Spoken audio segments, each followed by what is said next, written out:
Aujourd'hui, nous sommes au Collège des Bernardins pour une conférence sur le thème diriger, manager, gouverner. Nous allons nous concentrer sur la problématique tous managers. Cette question est assez philosophique puisqu'il y a tout l'aspect éthique, la question de l'humain, de sa place et de la manière dont il va être considéré. On a essayé de choisir des intervenants assez diversifiés, on va dire. On a tout d'abord une haute fonctionnaire, Laurence Marion, le père Rabourdin, qui pourra apporter, lui, un point de vue plus philosophique et théologique. François Bert, un ancien militaire qui s'est reconverti dans l'entreprise. Et enfin, Emmanuel Touzeau, qui a été directeur des ressources humaines chez AXA et qui, lui, pourra donc apporter une réponse du point de vue de l'entreprise. Pour ma part, j'ai hâte d'écouter cette conférence parce que je pense qu'elle va me permettre donc d'élargir mon regard sur le monde du travail et sur l'envers du décor. Je vous propose de rentrer dans le vif du sujet. Pour Baptiste Rapin, le management est le gouvernement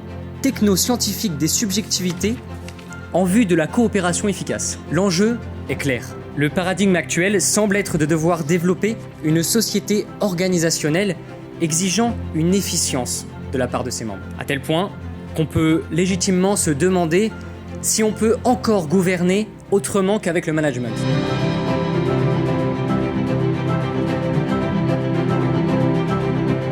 Pour commencer ce dialogue, nous aimerions vous poser une question sur les figures qui vous inspirent. Madame, quelles sont les figures dont vous vous inspirez dans votre pratique du management? Ça peut vous surprendre comme cela, mais la figure la plus inspirante que je connais et sur laquelle je me nourris le plus, ça serait le chef d'état-major de l'armée de terre, le général Schill, qui a beaucoup réfléchi à cette question parce qu'il a vu de manière assez centrale comment cette question peut être une condition de l'efficacité. La première question que je me suis posée, ça a été une interpellation au sujet du management du secteur public. Est-ce qu'il y a une spécificité à la façon dont on manage dans le secteur public? Et je me suis dit que finalement, à travers mon expérience personnelle, c'était surtout la singularité du commandement militaire et de la manière dont la gestion des hommes était abordée au sein de l'institution militaire. Et je dois dire que ce qui m'a frappé et que je retiendrai, c'était finalement le fait qu'on se retrouve sur l'essentiel, c'est que l'humain est au cœur du management.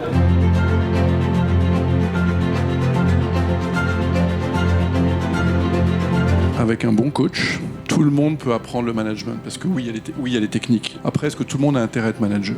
La question à se poser aussi pour chacun, c'est une question de discernement aussi. Est-ce qu'on a tous envie de faire ça? Et je ne pense pas. Tous managers peut-être. Après, il ne faut pas que ça soit une injonction au management en disant ce monde, il n'y a d'espoir ou de solution que dans le management. Je pense qu'il y a des gens qui font beaucoup d'autres choses, qui sont peut-être dans l'expertise sans gérer des hommes, mais en gérant leurs projets, leur cerveau, leurs idées, sont à la fois épanouis, créer de la valeur au sens noble sur leur organisation pour la société. C'est pas un modèle unique, on ne doit pas tous aspirer à être manager. C'est pas le seul horizon professionnel.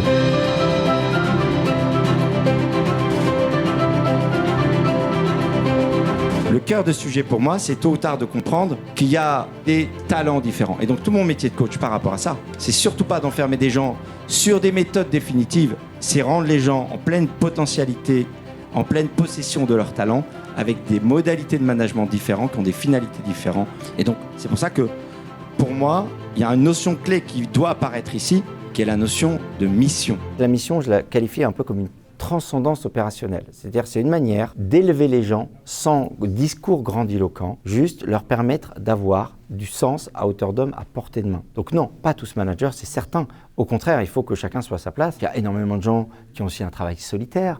Il y a beaucoup de gens qui vont se déployer comme ça. Le danger qu'a pu dire aussi ma voisine, c'est que les gens qui ne vivent que pour le travail, il y a quelque chose de dangereux parce qu'ils vont complètement démultiplier les enjeux émotionnels sur le travail. Là où le sujet d'un chef, c'est précisément l'aptitude intérieure à voir ce qui est prioritaire. Pour que ça existe, il faut un chef capable de discernement. Comment je définis le discernement? Comme l'art de donner aux choses la portée qu'elles méritent et à concentrer par étapes l'effort collectif.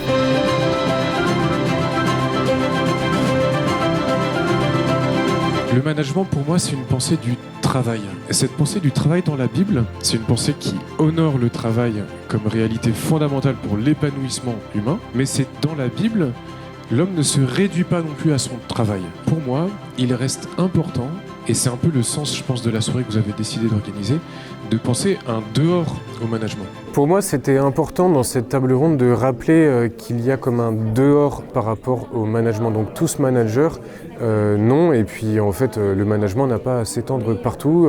Un des intervenants parlait de sa propre famille. On ne manage pas une famille, mais on vit dans sa famille. Et on vit des aventures qui sont irremplaçables et qui ne sont pas gérables comme on va avec des techniques de management. Et plus largement encore, dès qu'il y a de la gratuité à cultiver et un idéal à poursuivre en commun, le service des pauvres, l'annonce de la parole, tout ça pour moi c'est un dehors par rapport à la logique managériale qui peut gouverner légitimement l'espace de l'entreprise. Mais il y a d'autres logiques, une logique de gratuité, une logique de fidélité, une logique de persévérance, une logique de finesse. Évidemment tout ça n'est pas exclu totalement de l'entreprise, mais ça définit quand même un dehors qui va mobiliser mon cœur d'une manière différente et très complémentaire. Et s'il n'y a pas ça, c'est pauvre.